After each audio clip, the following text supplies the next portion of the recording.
Good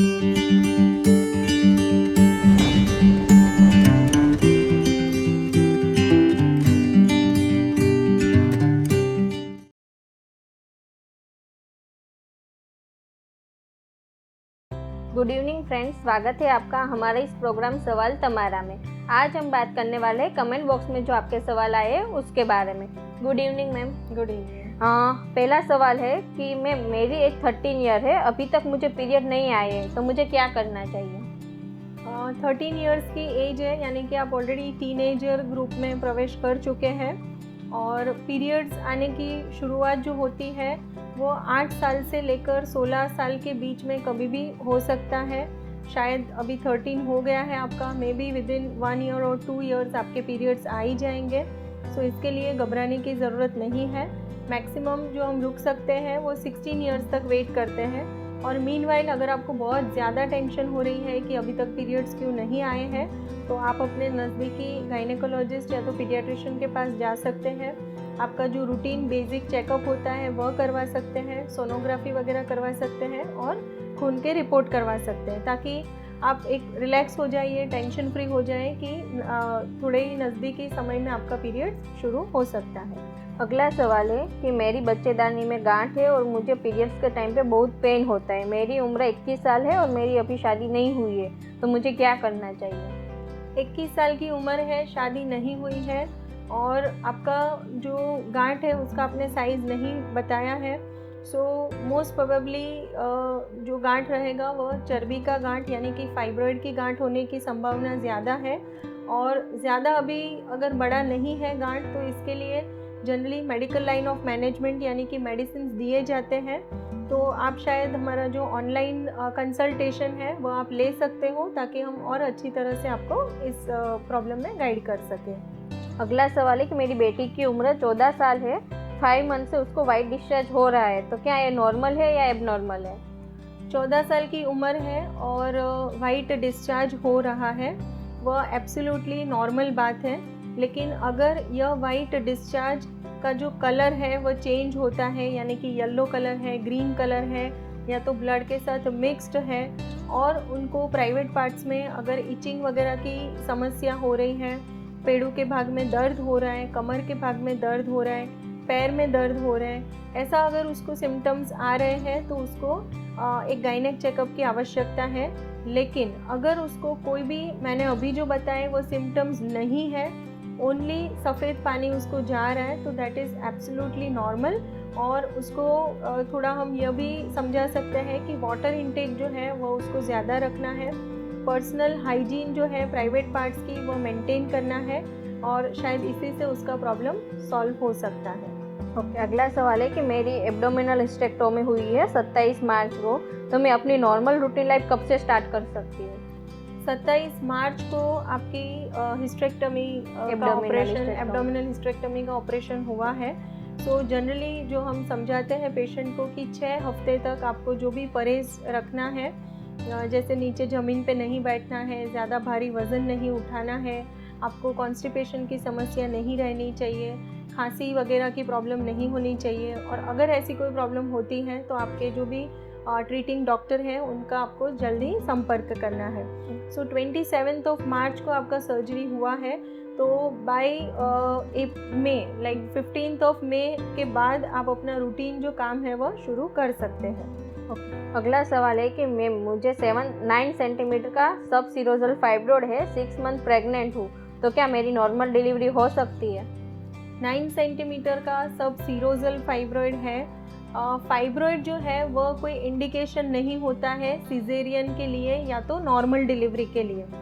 so fibroid के साथ अगर आपके जो नीचे का जो रास्ता है जिसे हम पेल्विस कहते हैं, मदर का पेल्विस अगर नॉर्मल है, अप्रोप्रिएट है, बच्चे को भी दूसरी कोई प्रॉब्लम नहीं है, तो एब्सोल्युटली नॉर्मल डिलीवरी हो सकती है। पर से fibroid is not the indication for caesarean delivery. हाँ, लेकिन अगर फाइब्रोइड में कोई कॉम्प्लिकेशन हो रहे हैं या बच्चे में कोई तकलीफ़ है, पानी का लेवल कम है, बच्चे का जो कलर डॉपलर का हम सोनोग्राफी करवाते हैं उसमें कोई ऐसे चेंजेस आ रहे हैं, या तो माँ का जो नीचे का भाग है, पेल्विस जो है वह छोटा है जिसे हम CPD कहते हैं, तो ऐसे अगर कोई समस्या है तो those are the indication for caesarean delivery. अगला सवाल है कि मुझे यूट्राइन फाइब्रोड था, तो वो मैंने अभी ऑपरेशन करवाया है 1 महीने पहले, तो अभी हम कब से कंसीव करने के लिए ट्राई कर सकते हैं? फाइब्रॉइड का सर्जरी ऑलरेडी हो चुका है आपका, यानी कि जो लेप्रोस्कोपिक मायोमेक्टमी या तो ओपन मायोमेक्टमी हुआ होगा आपका। और जनरली एक बार फाइब्रॉइड की सर्जरी होती है उसके बाद मिनिमम 6 हफ्ते से लेकर 8 हफ्ते यानी कि 1.5 से 2 महीने का समय कम से कम जाने देना चाहिए, क्योंकि जो भी सर्जरी होती है वहाँ से फाइब्रॉइड रिमूव करते हैं और वहाँ पे स्टिचेस लिए जाते हैं। तो यह जो बच्चादानी है उसके ऊपर जो स्टिचेस लिए जाते हैं उसको हील होने के लिए कम से कम 1.5 से 2 महीना होता है। सो आइडियली आप 3 महीने के बाद प्रेगनेंसी प्लान करना शुरू करेंगे तो बेस्ट रहेगा। अगला सवाल है कि मेरी एंडोमेट्रियल लाइनिंग 3.5 ही रहती है या 4.5 रहती है, तो मुझे क्या करना चाहिए? मुझे आगे कंसीव भी करना है। एंडोमेट्रियम लाइनिंग जो है वो मेन जो रीज़न होता है कि आपके जो स्त्री बीज है उसकी क्वालिटी कैसी है। अगर स्त्री बीज की क्वालिटी अच्छी है तो साइमल्टेनियसली जो एंडोमेट्रियम लाइनिंग जो है वो अच्छा ही डेवलप होगा। अगर स्त्री बीज की क्वालिटी इतनी अच्छी नहीं है तो जो लाइनिंग है वो भी पुअर डेवलप होता है। हालांकि दूसरे ऐसे रीजंस भी होते हैं कि जहाँ पे यूट्रस के अंदर का जो लेयर है वो डैमेज हो चुका है प्रीवियस कोई सर्जरी की वजह से या तो कोई इन्फेक्शन की वजह से, तो आपके केस में हार्मोनल प्रोफाइल करवाना बहुत ही आवश्यक है और आपका एक डायग्नोस्टिक हिस्ट्रोस्कोपी करना भी इतना ही आवश्यक है, ताकि रीज़न पता चले कि वहाँ पे कोई ट्रॉमा हुआ है या कोई एडेशन जो फाइब्रोसिस हम बोलते हैं या तो कोई इन्फेक्शन है, तो इसका एक रीज़न भी फाइंड आउट कर सकते हैं और उसका ट्रीटमेंट करके आपको आसानी से कंसीव हो सकता है। ओके, अगला सवाल है कि मेरे बच्चेदानी में मल्टीपल फाइब्रोइड्स है। पीरियड्स के टाइम पे मुझे बहुत पेन होता है और ब्लीडिंग भी बहुत ज़्यादा होता है।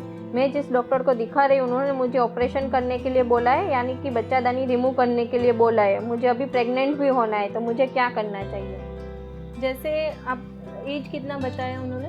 एज है 22 ईयर्स का एज है, मल्टीपल फाइब्रॉइड्स है, आपको ज़्यादा पेन हो रहा है, ज़्यादा ब्लीडिंग हो रहा है और आपको कंसीव भी करना है, तो आपके लिए जो बेस्ट ट्रीटमेंट होता है that is a medical line of treatment. Multiple fibroids में सबसे बड़े फाइब्रॉइड की साइज़ कितनी है वो शायद आपने मेंशन नहीं किया है, तो आप एक काम कर सकते हैं कि हमारा जो ऑनलाइन कंसल्टेशन है वो आप ले सकते हो, ताकि मैं और डिटेल में आपको इस प्रॉब्लम में गाइड कर सकती हूँ। लेकिन 22 ईयर्स अगर आप कंसीव नहीं किया है, आप फर्दर प्लान करने वाले हो बच्चे के लिए, तो पूरा यूट्रस रिमूव करने की आवश्यकता एट प्रेजेंट नहीं है। ओके, अगला सवाल है कि मेरी बच्चेदानी में फाइब्रोइड है 4 to 5 और 7 मंथ प्रेगनेंसी चल रही है, पर मुझे बहुत पेन होता है, तो डॉक्टर मुझे पेन किलर ही देते हैं, पर उससे मुझे रिलीफ नहीं होता है, तो मुझे क्या करना चाहिए? कितने फाइब्रॉइड्स हैं? 4 to 5 फाइब्रॉइड्स हैं और 7 मंथ प्रेगनेंसी चल रही है।